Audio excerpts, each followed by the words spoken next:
And this one story is about Krishna. There's many of them. Krishna as a little, very little boy, and evidently he was a very mischievous little boy.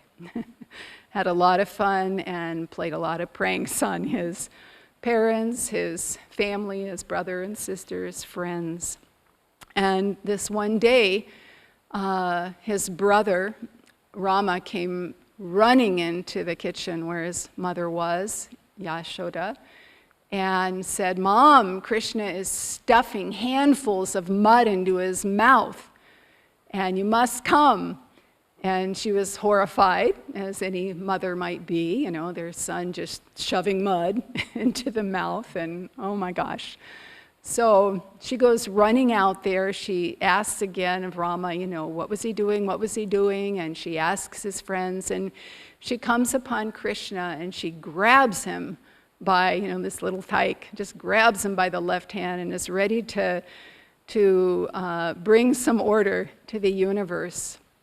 And Krishna says, I'm not eating mud. They're not telling you the truth, Mom.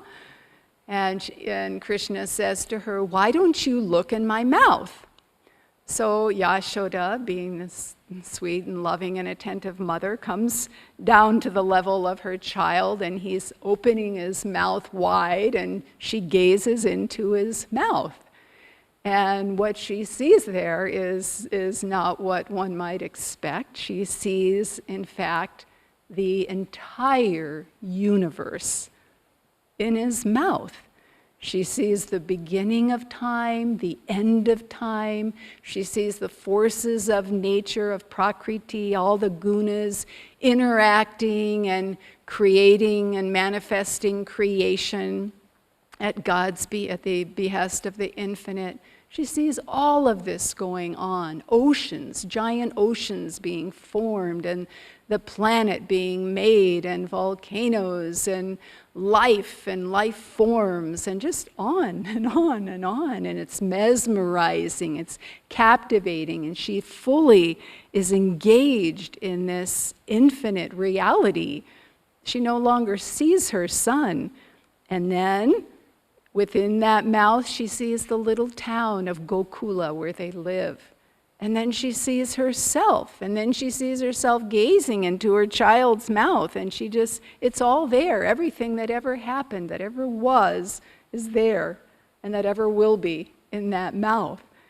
And Krishna's watching her have this experience of infinity. And being the incarnation of the divine, of Narayan, the Lord himself, incarnated in this little body of Krishna, he then floods that vision with Maya. And again, Yasoda sees herself as the desperate mother trying to care for her child, be attentive to her child, and keep him protected.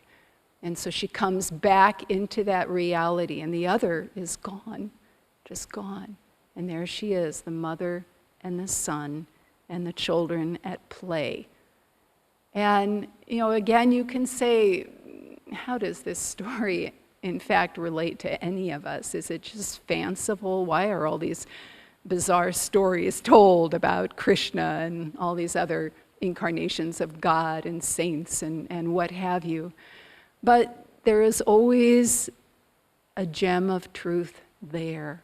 A reminder, you know, it's trying to kind of get through whatever the barriers are and remind us that within each one of us exists this infinite reality, this inner kingdom within each one of us. If we could look inside the way the masters look inside us and see us, we would see as they do this infinite reality, this spark of the infinite, you know, residing within this little human body.